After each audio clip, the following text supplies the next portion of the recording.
بسم اللہ الرحمن الرحیم۔ السلام علیکم۔ ٹی ٹی پی تحریک طالبان پاکستان کے پارٹ نمبر 2 کو لے کر میں امیس لیاقت ڈسکور وزڈم چینل کے توسط سے ایک مرتبہ پھر آپ کی خدمت میں حاضر ہوں۔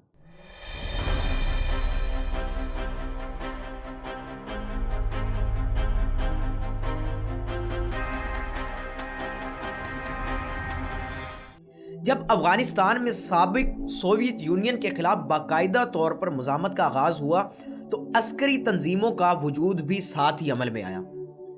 اس زمانے میں بہت سے لوگ یہ سمجھتے تھے کہ افغانستان پر روسی چڑھائی کا مقصد دراصل گرم پانیوں تک رسائی حاصل کرنا ہے اور اس مہم کا اگلا مرحلہ پاکستان ہوگا۔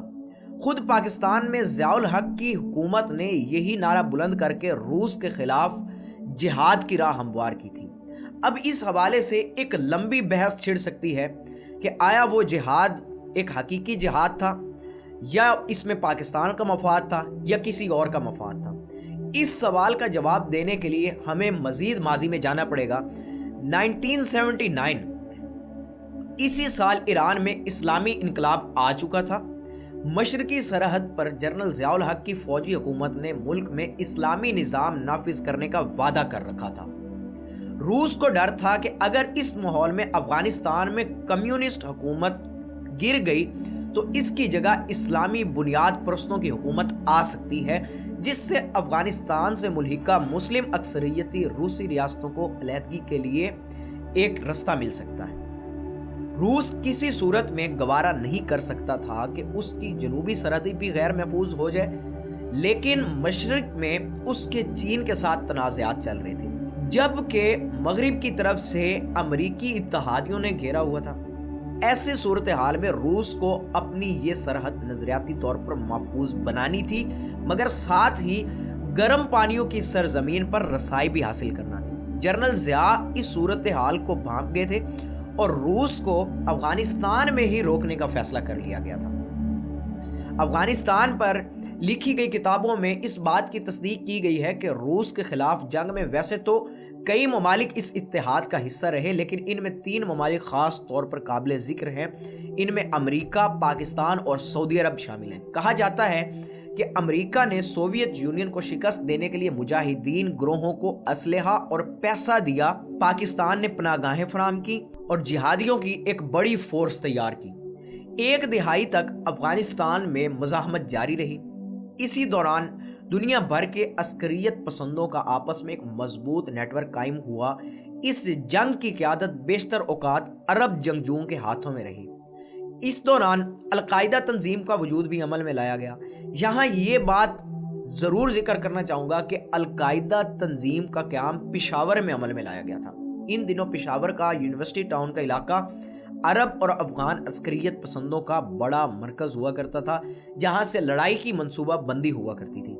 افغانستان میں سوویت یونین کی شکست کے بعد اس خطے میں عسکری تنظیموں کو ایک نئی تحریک ملی اور ان کی طاقت تیزی سے بڑھتی گئی۔ امریکہ میں 9/11 کے واقعے کے بعد افغانستان پر حملہ کر کے ملا محمد عمر مجاہد کی طالبان حکومت کا خاتمہ کر دیا گیا۔ اس حملے کے بعد وہاں موجود اکثر غیر ملکی شدت پسند اور افغان طالبان کی قیادت نے بھاگ کر پاکستان کے قبائلی علاقوں میں پناہ لے لی۔ افغان مزاحمت کے دوران زیادہ تر منصوبہ بندی اس وقت کے فاٹا سے ہوتی رہی تھی، جبکہ اکثر گروپوں کے ٹھکانے بھی وہاں قائم تھے، لہٰذا افغان طالبان اور القاعدہ کے پہلے سے پاکستانی شدت پسندوں سے مضبوط مراسم قائم ہو چکے تھے۔ تاہم جب افغانستان سے فرار ہونے والے طالبان اور غیر ملکی جنگجوؤں پر مشکل وقت آیا تو سب سے پہلے پاکستانی طالبان گروہوں، بالخصوص جنوبی اور شمالی وزیرستان کے مقامی شدت پسندوں نے بڑھ کر ان کی مدد کی۔ ٹی ٹی پی یعنی تحریک طالبان پاکستان کے امیر مفتی نور ولی محسود نے اپنی کتاب انقلاب محسود میں افغان طالبان، القاعدہ اور پاکستانی جنگجوؤں کے تعلق پر تفصیل سے روشنی ڈالتے ہوئے بیان کیا ہے کہ بیت اللہ محسود اور عبداللہ محسود اس وقت افغان طالبان اور دیگر غیر ملکی جنگجوؤں کے انتہائی قریب تھے اور یہی دونوں رہنما ان کی خدمت پر مامور تھے۔ مفتی نور ولی خان نے اپنی کتاب میں مزید لکھا ہے کہ 90 کے عشرے کے آخر میں بیت اللہ محسود نے سب سے پہلے حلقہ محسود کی بنیاد رکھی انہوں نے کہا کہ حلقہ مسعود بنانے کے لیے بیت اللہ مسعود نے باقاعدہ طور پر افغان طالبان سے بات کی تھی اور ان کی اجازت سے یہ حلقہ قائم کیا تھا۔ نور ولی مسعود کے مطابق اس کے بعد تحریک طالبان پاکستان کا قیام عمل میں آیا۔ اس میں بھی افغان طالبان اور غیر ملکی جنگجوؤں کی مرضی شامل تھی۔ ٹی ٹی پی تحریک طالبان پاکستان چونکہ ریاست پاکستان کے مخالف ہے، اس لیے افغان طالبان کھل کر ان کی حمایت نہیں کرتے اور نہ ہی پاکستان میں ہونے والے حملوں میں کبھی ان کی معاونت کی، لیکن دوسری طرف ان کے خلاف کارروائیاں بھی نہیں کرتے، کیونکہ دونوں کے درمیان خاموش احترام کا رشتہ ہمیشہ سے قائم رہا ہے۔ اب پاکستان حالیہ دہشت گردی کے بعد کیا اقدامات اٹھاتا ہے یہ تو آنے والا وقت ہی بتائے گا۔ پاکستان میں دہشت گردی میں تحریک طالبان پاکستان کا ایک بھرپور اور ایک بڑا اہم کردار اور ہاتھ رہا ہے، اس سے کسی کو انکار نہیں۔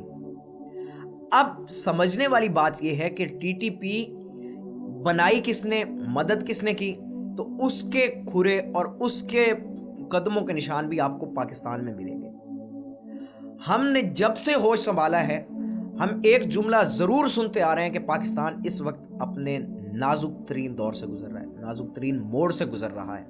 یہ نازک موڑ ہم آئے روز سنتے ہیں، کبھی مہنگائی کی صورت میں، کبھی معاشی بدحالی کی صورت میں اور کبھی دہشت گردی کی صورت میں۔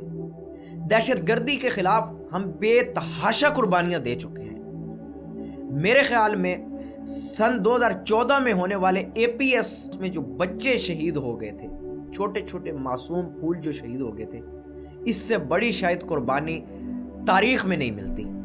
بچوں کی قربانی سے ہم ملک میں امن لانا چاہتے تھے، مگر یہ دہشت گردی جو پچھلے چند سال 2-4 سال پہلے تک کسی حد تک تھم چکی تھی، ایک دفعہ پھر سر اٹھا رہی ہے۔ اس کے پیچھے کون ہے؟ کون پاکستان کے امن کو برباد کرنا چاہتا ہے؟